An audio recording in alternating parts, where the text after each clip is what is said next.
Pas facile d'intervenir après Jean-Louis, hein. Pas facile.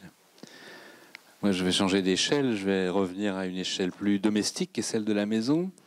Je vais être plutôt dans le passé, ou à moins que ce soit un regard présent, comme disait Jean-Louis, sur le passé. C'est-à-dire que le fait de regarder des maisons anciennes comme des patrimoines, c'est une démarche contemporaine.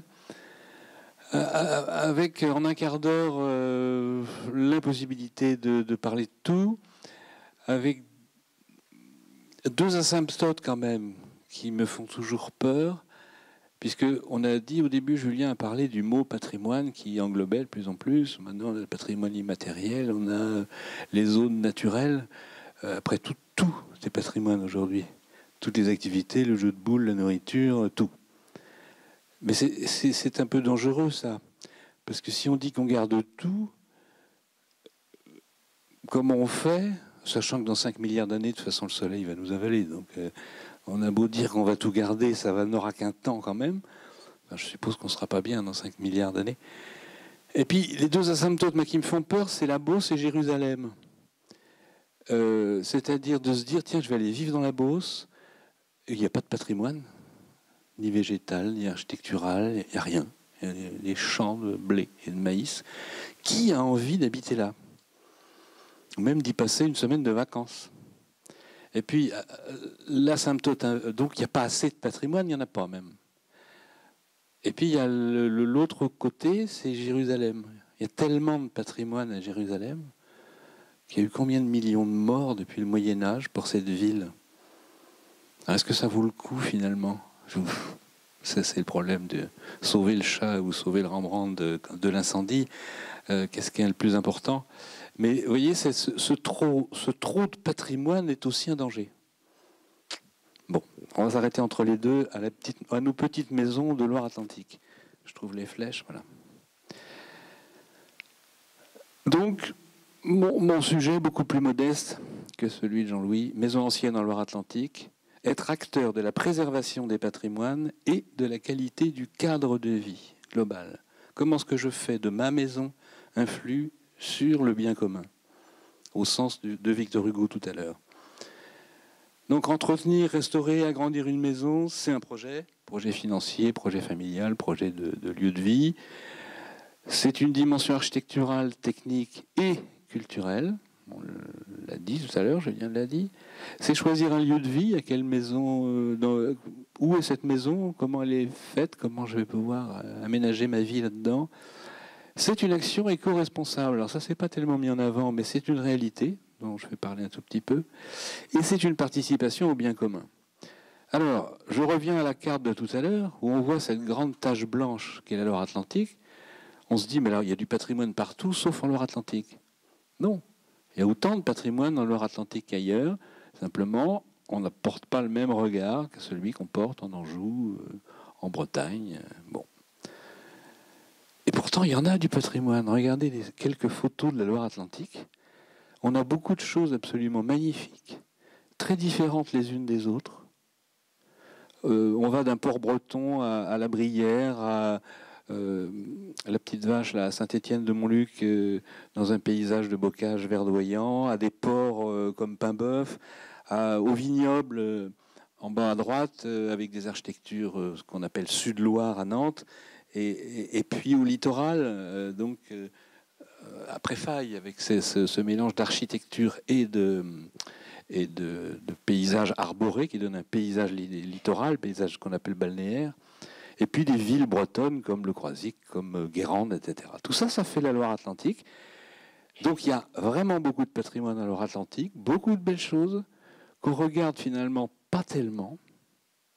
Même à Nantes, hein, si vous avez des amis qui arrivent pour habiter à Nantes et vous dites tiens, je vais acheter un livre sur les belles architectures du XVIIIe siècle à Nantes, eh ben, vous n'en trouverez pas. Il n'y en a pas. Il n'y a pas de livre sur les châteaux de Loire-Atlantique, il n'y a pas de livre sur le patrimoine, il n'y en a pas. Donc on ne regarde pas ce patrimoine.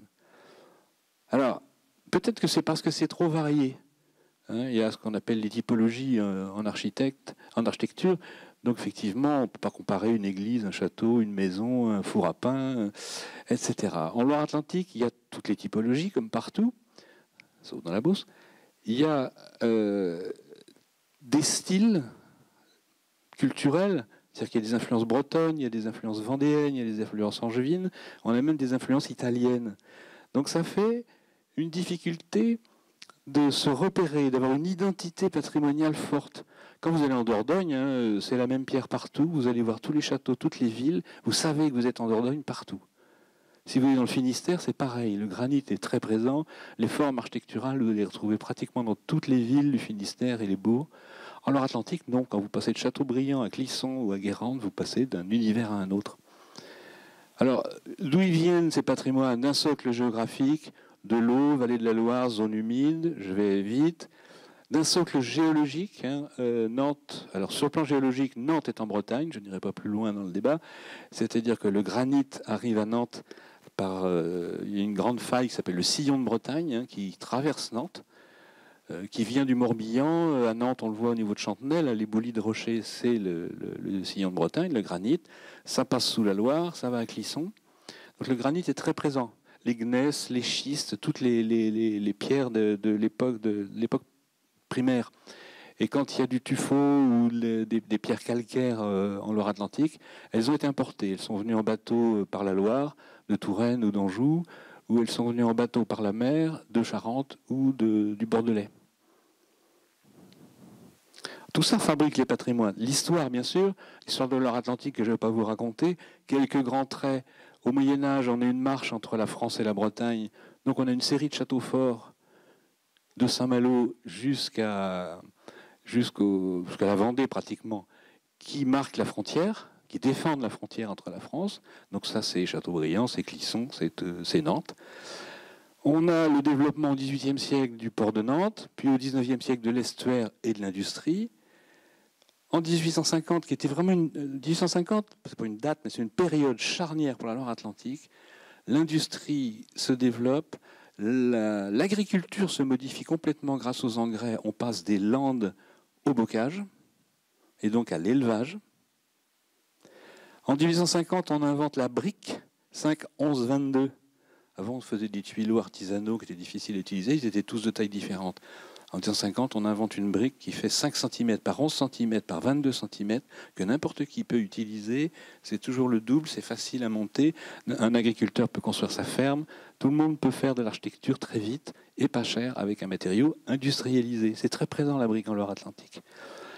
Renouveau religieux, à partir de 1850, on reconstruit des églises partout, pratiquement dans toutes les communes, des grandes églises néoclassiques puis néogothiques. Donc, à partir de 1850, la villégiature se développe à Préfaille, sur les ports, mais aussi le long de la Loire, le long de l'Erdre. Donc une façon de vivre, d'habiter, d'inventer des nouvelles maisons. Les maisons de villégiature sont des maisons qui sont faites pour n'y rien faire, c'est-à-dire que pour aller y passer du bon temps, ce sont des salons, ce sont des fenêtres ouvertes sur le paysage, ce sont des terrasses, c'est l'invention progressive du plein pied, etc. La maison contemporaine, elle s'invente en gros à La Baule en 1925, avant les immeubles de Mazie à La Baule, il y a une maison magnifique avec des terrasses, un solarium sur le toit, des balcons, le rez-de-chaussée de plein pied sur la terrasse, ça c'est 1926, c'est la maison d'aujourd'hui en fait. Elle s'invente exactement il y a 100 ans au bord de la mer. Et puis la Loire-Atlantique, le traumatisme de la reconstruction à Saint-Nazaire, un petit peu moins à Nantes mais quand même. Et puis après au XXe, l'urbanisation pavillonnaire. Donc là je vais très vite. Alors donc, dans ce département, j'ai parlé des années 1850. 1850-1900, on va reconstruire les bourgs, les églises, les châteaux, etc. Et donc, on a une très grosse prédominance dans ce département d'architecture du 19e siècle, avec souvent briques ou pierres et briques en encadrement de portée de fenêtres. Vous voyez un bourg, en bas à gauche, une ferme à Valette et des maisons de village, et à droite, des grands châteaux, des grandes propriétés viticoles qui se reconstruisent au 19e siècle. Donc c'est ça qui marque ce département. S'il y avait une identité, ce serait le 19e siècle. Mais comme le 19e siècle a une profusion de styles et de façons de construire, ça ne peut pas faire une identité architecturale. Ça fait une identité historique. Les villes aussi, vous voyez, on a l'impression qu'autour de la cathédrale, ça a toujours été comme ça. Mais non, à un moment donné, on perce une place en 1879 et on fait 78, pardon. Un architecte dessine une place autour de la cathédrale de Nantes. De même qu'un autre architecte crée la rue de Strasbourg qui traverse la ville et qui crée un nouvel axe, on reconstruit les immeubles, etc. À Châteaubriand, c'est pareil, on reconstruit complètement le centre-ville à côté de la ville ancienne. Donc tous ces patrimoines-là, qui sont variés, qui sont mélangés, qui sont tous différents, ils se retrouvent associés dans des paysages, c'est-à-dire qu'ils sont dans les mêmes bourgs, ils sont dans les mêmes villages, ils sont dans le même skyline, si on pouvait dire, rural. Et donc la plupart des paysages de Loire-Atlantique ont en eux-mêmes une valeur patrimoniale, puisqu'ils réunissent des architectures, du végétal, le bocage qui est une façon de cultiver, qui raconte une histoire, une cheminée d'usine, etc. Enfin, tout l'ensemble fait... Donc, nous, au CEU, on n'isole pas les éléments patrimoniaux, on parle plutôt de paysages patrimoniaux. Parce que dans les paysages, il y a les patrimoines, et parce que les patrimoines forment des paysages, qu'ils soient urbains ou ruraux. Certains sont palimpsestes, un mot très savant. Palimpseste, c'était les anciens parchemins. Ça valait très cher de faire du parchemin au Moyen-Âge. On écrivait un texte, quand on n'avait plus besoin du texte, on grattait et on réécrivait par-dessus. Les historiens aujourd'hui, les épigraphes, sont capables de relire plusieurs couches, parfois de texte sur un même parchemin. Donc palimpseste, ça veut dire ça, c'est qu'il y a plusieurs couches d'informations au même endroit, sur le même parchemin. À Clisson, voilà un exemple de paysage palimpseste. On a la géologie qui est là avec un éboulis granitique. On a la géographie qui est là avec deux rivières qui se rencontrent, du relief, parce que les rivières ont creusé dans le granit. L'histoire arrive avec un château de marche, c'est-à-dire une forteresse construite au-dessus de l'éperon. À côté, comme toujours, des châteaux, une petite ville médiévale qui se reconstruit dans ses murs, qui est toujours là d'ailleurs. Enfin, elle est toujours là en plan. Cette ville est très détruite à la fin des événements révolutionnaires, en partie brûlée, pas complètement. Mais elle est encore là au sens où, vous voyez la photo à droite, au milieu, on voit des immeubles de Clisson, on se rend compte que le bas de l'immeuble est du XVIIIe siècle. Donc tout n'a pas brûlé à Clisson. Par contre, les derniers étages ont été reconstruits au XIXe en briques. Dans le même immeuble, on voit deux époques. Pourquoi ? Parce qu'on le sait, enfin, les gens de Loire-Atlantique en tout cas le savent, il y a quelques artistes qui arrivent fin XVIIIe, début XIXe, qui adorent cet endroit, qui leur font penser à la Toscane. Et ils repartent de l'idée qu'on voit en bas à gauche avec ce dessin de Tivoli, un dessin du XVIIIe siècle, et cet amour du grand tour pour les paysages italiens. Ils disent on va reconstituer à Clisson un paysage italien. Ils rachètent le château en ruine, ils le figent, ils reconstruisent des clochers à l'italienne sur les églises de Clisson. Ils construisent une villa à l'italienne avec un parc, avec des vues qui font qu'on voit un temple, ou un temple de Vesta, ou un temple de l'autre côté de la rivière. Donc la recréation, ils plantent des pins parasols, on crée un paysage qui lui-même aujourd'hui est une création patrimoniale, puisque c'est une création culturelle, patrimoniale, mais vous voyez qu'elle est géographique, géologique, historique, culturelle. C'est bien ça, un patrimoine, un paysage palimpseste. On peut le faire à une échelle beaucoup moins prestigieuse que le petit bourg de Mouais. Mouais, c'est une petite commune de Loire-Atlantique avec un petit bourg qui a échappé à l'urbanisation pavillonnaire. On dirait que personne n'est venu depuis le XVIIIe siècle. Pourtant, il est toujours là, c'est un petit bourg très vivant. Eh bien, quand on regarde le cadastre, on voit qu'il y avait une église, une chapelle, un moulin, une rivière et deux maisons nobles. Quand on regarde le bourg aujourd'hui, tout est encore là, même si les bâtiments ont été reconstruits sur eux-mêmes. Il y a toujours le moulin, il y a toujours l'église, il y a toujours la chapelle, la rivière et les deux maisons nobles. Il y a eu quelques maisons qui ont été construites au XIXe siècle, mais le bourg conserve toutes les traces de son histoire.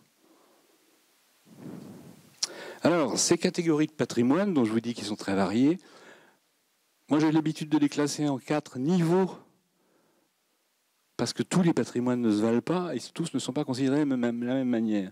Des exceptionnels, des remarquables, des patrimoines de pays et des patrimoines communs. Patrimoine exceptionnel, on en a parlé tout à l'heure, Julien, les monuments historiques. Ça, tout le monde est d'accord pour dire que c'est du patrimoine, tout le monde est d'accord pour dire qu'il faut les protéger. Alors ça va d'un château médiéval à la maison radieuse de Le Corbusier à Rezé, qui est classée monument historique, au même titre que la cathédrale de Nantes. Ces patrimoines-là, ils sont protégés, ils sont accompagnés, il y a une aide financière, culturelle, technique, avec des bonnes entreprises, des architectes spécialisés, des financements publics. Bon, en gros, ces patrimoines-là, ils n'ont pas trop de problèmes. Il y a le cran en dessous, pardon, qui sont des patrimoines qui ne sont pas protégés au titre des monuments historiques, mais qui pourraient l'être à la limite. Ils sont juste à la porte. Ce sont des bâtiments publics, des églises, des mairies, des écoles, le marché de Châteaubriand à droite, vous voyez, un certain nombre de bâtiments comme ça dont tout le monde s'accorde à dire qu'ils sont beaux, intéressants et que ça vaut le coup d'y faire attention. Alors, ils peuvent être publics quand c'est les églises ou les mairies, ils peuvent être privés quand c'est des manoirs ou des châteaux. En général, leurs propriétaires sont conscients de la qualité de ces bâtiments. Souvent, il y a des architectes, souvent, il y a des financements, mais pas toujours.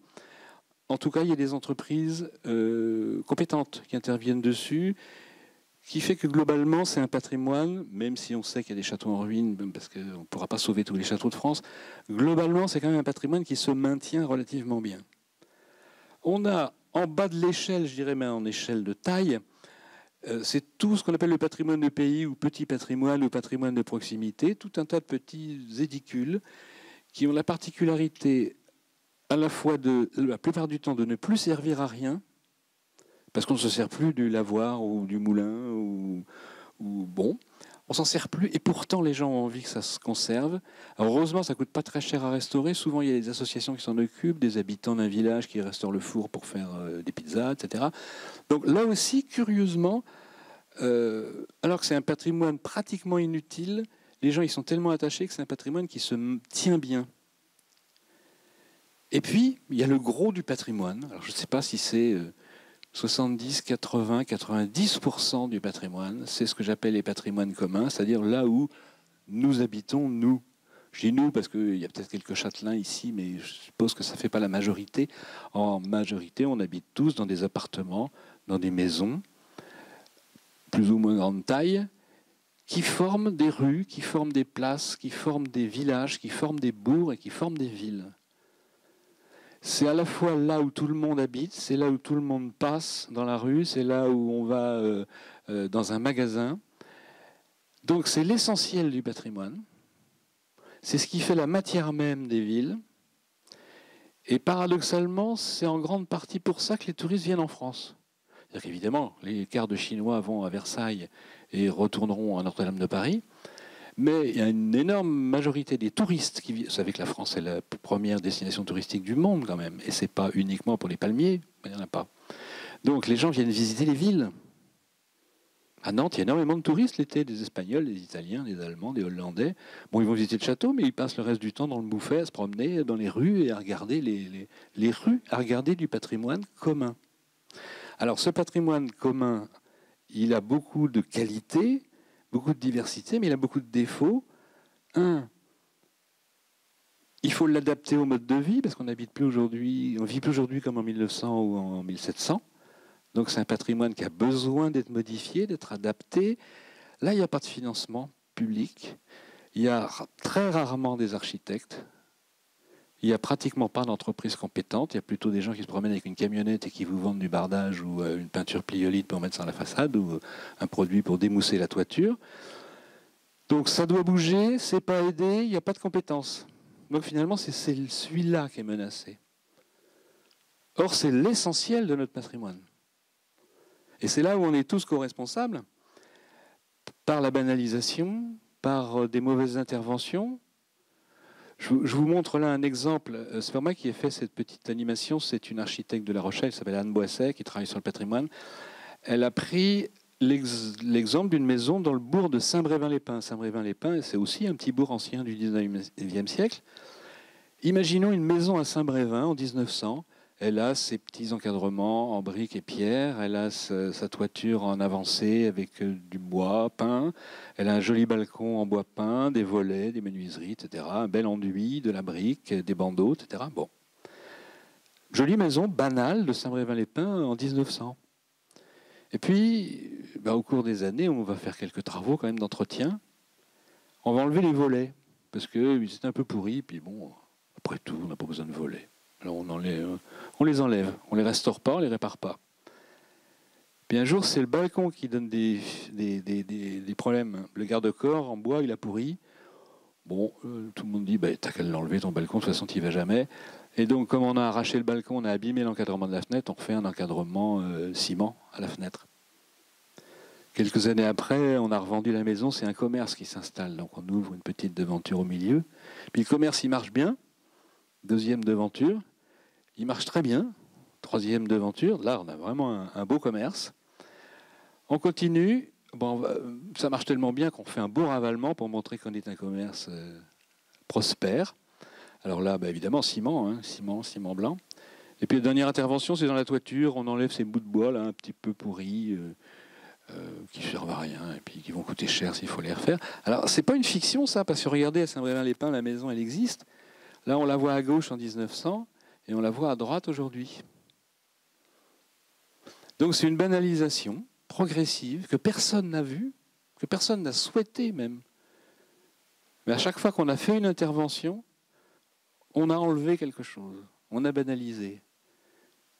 Et donc, personne ne l'a vu, ni les propriétaires successifs de la maison, ni les élus de la commune. Et voilà. Alors parfois, il y a des gens qui rachètent une maison qui a été banalisée et qui la remettent en état. Oui, là j'ai trouvé quelques maisons en Brière, en 2008 et en 2016, merci Google, on voit comment des gens ont redonné une qualité aux maisons en retrouvant les encadrements en pierre sous le ciment, etc. Bon, mais c'est rare. C'est rare. On y reviendra tout à l'heure là-dessus. Là, c'est un petit chapitre que je vais survoler parce qu'on en reparlera donc au mois de septembre. Il y aura un rendez-vous sur ce sujet-là. Mais quand même, maison ancienne et développement durable. Quel rapport? Parce que souvent, des gens opposent les deux. Il y a le patrimoine d'une part et puis il y a le développement durable de l'autre. Et or, le spécialiste du patrimoine, arrêtez de nous emmerder. On a plus d'urgence. Nous c'est la consommation d'énergie. Et puis, bon. Et bien, en fait, entretenir et restaurer une maison, c'est du recyclage, hein. Si on l'appelait comme ça, on se rendrait compte que ça vaut le coup. Maintenant, tout le monde est pour le recyclage des fers à repasser ou des vélos. Eh bien, si on recyclait les maisons, c'est la même chose. On devrait même donner de l'argent. Parce que dans une maison, il y a de l'énergie qui est là. L'énergie, ce qu'on appelle l'énergie grise, toute l'énergie qui a été nécessaire pour aller chercher les matériaux, les extraire, les transporter, construire, assembler, décorer, etc. Puis après entretenir. Il y a une énergie contenue dans une maison. Quand on détruit, on rajoute en plus une énergie de destruction. Et c'est une perte globale de ce qu'on appelle l'énergie grise parce qu'elle n'est pas visible. Le bâti ancien, il est écologique. Dans les maisons anciennes, il y a beaucoup de bois. Les charpentes, les planchers, les menuiseries. Il y a du bois partout. Le bois, ça stocke du carbone. Donc ça vaut le coup de le conserver. Et quand on change ses menuiseries, de les faire en bois. Ça a une très bonne qualité de l'air, une maison ancienne, parce que si elle est restée dans son état ancien, il n'y a pas de colle, il n'y a pas de pétrole, il n'y a pas de PVC, il n'y a pas de solvant. Hein, tous les matériaux anciens, que ce soit la terre cuite, le bois, le plâtre, sont neutres et donc vous donnent un air particulièrement pur. Et si vous restaurez une maison ancienne avec des techniques dites traditionnelles, vous conservez le côté sain de l'air d'une maison. Si en plus vous la ventilez bien. Petit détail, mais qui n'en est pas un pour les maisons anciennes doivent respirer. Ce sont des structures souples et humides, les maisons anciennes, c'est-à-dire les maisons avant 1945 construites en pierre, briques, bois, par opposition aux maisons en parpaing et béton, qui sont des structures sèches et rigides. Les maisons anciennes, vous voyez que l'eau s'infiltrait dans le mur et remontait par capillarité. Elle remontait dans le sol, qui était en terre cuite sur du sable, donc ça respirait. Elle remontait à l'extérieur parce qu'il n'y avait pas de dalle béton pour faire une terrasse. Aujourd'hui, à partir du moment où on a un sol imperméable à l'intérieur, un sol imperméable à l'extérieur, si on a le malheur de mettre sur les murs des enduits au ciment ou des peintures pyolites, on enferme l'humidité dans le mur et le mur pourrit. Donc non seulement on a de la mérule, mais un mur peut pourrir. J'ai vu des mortiers pourris ou des pierres pourrir. Si vous passez le doigt à travers la pierre, ça pourrit par l'humidité. Contrairement à ce qu'on dit, on en reparlera en septembre aussi, les maisons anciennes ne sont jamais des passoires thermiques. Chaque fois que quelqu'un vous dit ça, c'est faux. Le logement décent, il doit être à moins de 450 kWh par mètre carré et par an d'énergie. La moyenne du bâti ancien, c'est 200. Les grosses déperditions, c'est la toiture et un peu les menuiseries. Alors aujourd'hui, il y a un grand débat qui se fait jour sur le DPE. Vous savez qu'il y a des diagnostiqueurs qui font des DPE des maisons. Et puis de ces DPE donnent d'une part une note, enfin une lettre, A, B, C, D, E, F, G, H. et donne des indications sur les travaux à faire. On s'est rendu compte que les DPE sur le bâti ancien donnaient des résultats complètement faux. Si on compare à la réalité des factures payées par les habitants pour maintenir à 19 degrés la maison, on a trouvé des bâtis anciens qui sont à la lettre B, c'est-à-dire ce qu'il y a de meilleur en isolation pratiquement, et les DPE disent c'est F. Ce qui veut dire que dans 2 ans, 3 ans, on n'aura plus le droit de le louer ou de le vendre. Et là, tout le monde s'affole parce qu'on dit attendez, on va rendre invendables ou inlouables tous les centres-villes et tous les villages de France, puisqu'on n'aura pas le temps de faire des travaux partout avec ma prime rénov' en 2 ans. C'est pas possible, ni financièrement, ni techniquement. Donc tout le monde commence à dire mais il y a un problème, alors que Choisir vient de faire une étude, eux ils ont été carrément très évidents, ils ont pris une maison, ils ont fait venir 7 diagnostiqueurs, ils disent faites-nous le DPE de la maison, et sur la même maison on a B ou F. Ou sur la même maison on a 3 000 € de travaux à faire, un autre diagnostiqueur dit il y a 30 000 € de travaux à faire. Donc voilà, DPE, problème, ça donne des résultats faux. Or ça a force de loi, enfin, ça risque d'avoir force de loi si on ne peut plus louer ou vendre. C'est-à-dire que plus aucun bâtiment ancien n'aurait de valeur. On a bien parlé de valeur foncière aussi pour le patrimoine. Alors, isoler le bâti ancien, on en reparlera en septembre. Mais je veux dire qu'il y a des techniques qui permettent d'isoler sans abîmer. Il y a une technique qui fait des ravages, qui est l'isolation thermique par l'extérieur. On le voit en Loire-Atlantique. Voilà quelques exemples. Une maison en haut qui est une maison à mouet, entièrement recouverte jusqu'à la souche de cheminée de bardage plastique. Je vous signale en plus que le PVC, c'est du pétrole et du chlore. Donc quand ça brûle, ça émet des furanes, vous êtes mort en 2 minutes. Et puis c'est pas du tout écologique de faire des choses en pétrole et en clair. Et en bas, une maison en Normandie, avant, pendant et après les travaux. Bon, voilà quelques autres exemples en Loire-Atlantique. Vous voyez la ferme en bas à gauche, même la clôture, enfin tout est en PVC. Bon. En haut à droite, il y a eu la petite Vierge, ils ont eu un doute. Qu'est-ce qu'on fait de la niche? Est-ce qu'on isole la Vierge ou pas? Alors finalement, non, elle continue à avoir froid, et ça fait le tour de la niche. Bon, mais ça c'est à Béné. Alors, ce qui fait patrimoine dans une maison, je reprends la maison de Saint-Brévin, voilà, telle qu'elle est, et une autre qui est à vendre un petit peu plus loin, laquelle a le plus de valeur selon vous, laquelle auriez-vous le plus envie d'acheter? Dans la rue, dans quelle rue avez-vous envie d'habiter? À gauche ou à droite? Bon. Alors moi, ma réponse, elle est claire, mais vous n'avez pas forcément le même ressenti que moi. Dans le centre-bourg où est-ce que vous avez envie d'aller faire vos courses, quoi? Tout simplement. Est-ce qu'il y a un côté qui est mieux que l'autre ou pas? Pas pour tout le monde peut-être, mais je pense qu'il y a quand même la balance penche un peu. Alors qu'est-ce qui fait patrimoine dans une maison? C'est l'architecture d'abord, ce qui se voit, mais dans ses détails, dans sa totalité, les volumétries, les couleurs, les matériaux, etc., l'ordonnancement des fenêtres, et puis aussi tout un tas de détails de menuiserie, de ferronnerie, de briques, d'épis de fêtage, etc. Bon, ça, c'est facile à comprendre, et c'est ce qu'on a vu tout à l'heure s'enlever année par année dans la maison de Saint-Brévin, et faire qu'on n'a plus un aspect patrimonial. C'est aussi des choses qui ne se voient pas. C'est-à-dire que l'aspect patrimonial d'une maison, c'est justement peut-être que les maçonneries elles sont en bon état parce qu'elles respirent et que la maison ne va pas s'effondrer. Donc ça fait patrimoine. Est-ce que les menuiseries sont en bois? Est-ce qu'il y a dedans des éléments de second œuvre qu'on a gardés, des cheminées, des escaliers, des lambris, etc. Bon. Est-ce qu'on est plus dans un travail artisanal que dans l'achat de produits industriels dans cette maison ancienne? En disant ça, je ne dis pas qu'il faut que tout soit ancien dans une maison et qu'il faut habiter comme au XVIIIe siècle avec des sabots et une bougie. Je veux dire que plus on garde d'éléments anciens qui ont une certaine qualité, plus on garde un aspect patrimonial. On est dans une démarche patrimoniale. On a le droit de refaire un intérieur complètement contemporain dans une maison ancienne, évidemment, et on a le droit de mélanger les deux, c'est encore mieux. Mais bon, des fois, une trace d'usage, une déformation. Et puis quelque chose d'important dans le bâti ancien, dans les maisons anciennes, c'est qu'on a des espaces qui sont atypiques. Au lieu d'avoir toutes des pièces à 2,50 m sous plafond et toutes les chambres de 9 et 11 mètres carrés, on peut avoir une grande chambre, une petite chambre avec 2,20 m sous plafond, des choses un peu tordues, etc. Et qui vont donner des espaces non normalisés, atypiques et souvent de qualité. Alors parfois, c'est bizarre, mais ce qui fait patrimoine dans un ensemble bâti, ce n'est pas les maisons. Là, j'ai pris quelques exemples de lieux où on aime bien aller en vacances, que ce soit à Noirmoutier, en Grèce, au Portugal ou à Arcenré. Eh bien, on remarque que le point commun de ces lieux-là, qui sont des lieux extrêmement prisés, c'est que les maisons sont pratiquement sans architecture autre que leur volumétrie et leur proportion. Il n'y a pas de décor, il n'y a pas d'encadrement de porte-fenêtre, quasiment pas. Il y a, à part des volets peints. Donc là, qu'est-ce qui fait patrimoine? C'est pas tant l'architecture que l'urbanisme. La forme urbaine, la qualité des sols, le végétal, quand il y en a, les animations, les commerces. Donc vous voyez, parfois, ce n'est pas l'architecture, le patrimoine.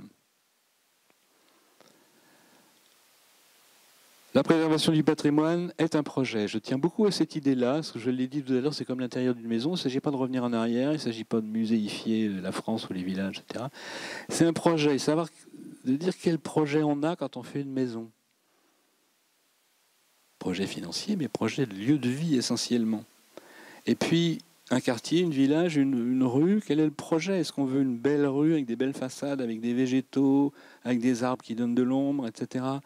Est-ce qu'on va vers la qualité d'un lieu agréable à vivre, ou est-ce qu'on s'en fout, trottoir, voiture, façade en ciment? C'est pas la même chose. Et alors encore plus pour un territoire, parce qu'un territoire entier, s'il a un patrimoine, s'il a un cadre de vie de qualité, il aura du tourisme, il aura du développement de son artisanat, il aura du développement commercial, etc. Donc vous voyez, patrimoine et tourisme, eh ben, comme par hasard, c'est là où les villages sont beaux, qu'il va y avoir la crêperie, ou le magasin et la terrasse de café, c'est là qu'il y aura des animations, c'est là qu'il y aura un gîte bien restauré comme en bas à droite où une commune a un gîte, elle en fait un gîte pour les vélos, etc. Et c'est grâce au patrimoine. La vie commerciale, bon, les marchés, etc. Comme par hasard, c'est plus sur la place centrale du village que sur le parking du supermarché. L'artisanat qui se développe, parce que c'est pas la même chose que de faire une fenêtre par un artisan du coin que d'acheter une fenêtre toute faite qui arrive en camion d'Europe de l'Est. C'est pas la même chose pour l'économie locale. Patrimoine et architecture contemporaine, là aussi, c'est du développement. C'est-à-dire que quand je parle de préservation du patrimoine, je ne dis pas qu'on arrête de faire de l'architecture et qu'on ne doit pas faire de l'architecture contemporaine. Au contraire, un maire me disait un jour, mais alors si vous me protégez le centre-bourg, j'aurai plus le droit des maisons contemporaines. Je dis non, ça sera obligatoire, parce que je ne veux pas de fausses maisons anciennes à côté des vraies anciennes, parce qu'on ne comprendra pas. Il faut des maisons contemporaines à côté des maisons anciennes, qui dialoguent, hein, bien sûr. Et puis quand on fait une extension, comme la photo de droite, vous voyez, on a besoin d'une chambre, on a une petite fermette à Saint-Étienne-de-Montluc, on fait une chambre complètement contemporaine, en bois, qui est un très très, très bel ajout. Contemporain, c'est pas du tout, encore une fois, une muséification. Qualité du logement, bon, ça se comprend facilement. Et une dernière chose, patrimoine et espace public. Alors c'est là où on est à la frontière entre l'action publique et l'action privée. Évidemment, c'est à la commune de refaire les pavés dans la rue et peut-être d'initier des plantations en pied de mur, mais c'est aussi après à chacun de mettre des plantes grimpantes sur sa façade, de les entretenir, de les arroser, de les tailler. Donc on est là à l'interface, ou d'avoir une belle clôture, ou une belle haie, etc. On est à l'interface publique-privée où on va ensemble vers la qualité ou pas. Alors quand je vous parle de ça, qui relève plus des politiques des collectivités territoriales que de l'individu, c'est parce que aussi, quand on est propriétaire d'une maison, on est électeur dans une commune, on a son mot à dire, on est peut-être même élu, et qu'on a le droit d'aller vers le sens de la qualité des choses. Voilà, je termine avec une idée révolutionnaire. Tout à l'heure, on a parlé de Victor Hugo, mais Victor Hugo a eu un prédécesseur en la personne de l'abbé Grégoire. J'aime beaucoup ce monsieur-là. Il était prêtre, il a même été évêque. Il était homme politique, il était président de la Convention. Il a, dès la fin du XVIIIe siècle, dit qu'il fallait interdire le racisme, interdire l'antisémitisme, etc. Enfin bon, c'était un vrai philanthrope. Et il s'est aperçu très vite que les gens réagissaient aux destructions faites par les révolutionnaires. Les révolutionnaires se sont attaqués d'abord au symbole des rois, au symbole religieux, encore que pas tant qu'on le dit, mais enfin, un peu quand même. Et enfin, politique, il s'est dit, oh là là là là là là là là, si je laisse faire ces gens-là, on va passer pour des vandales. Les vandales, il fait référence à une vieille peuplade germanique, et il invente un mot. Il dit le vandalisme. C'est l'abbé Grégoire qui invente le mot, il écrit un texte, il écrit un décret interdisant le vandalisme. Si on détruit un monument ancien, il crée l'expression monuments nationaux.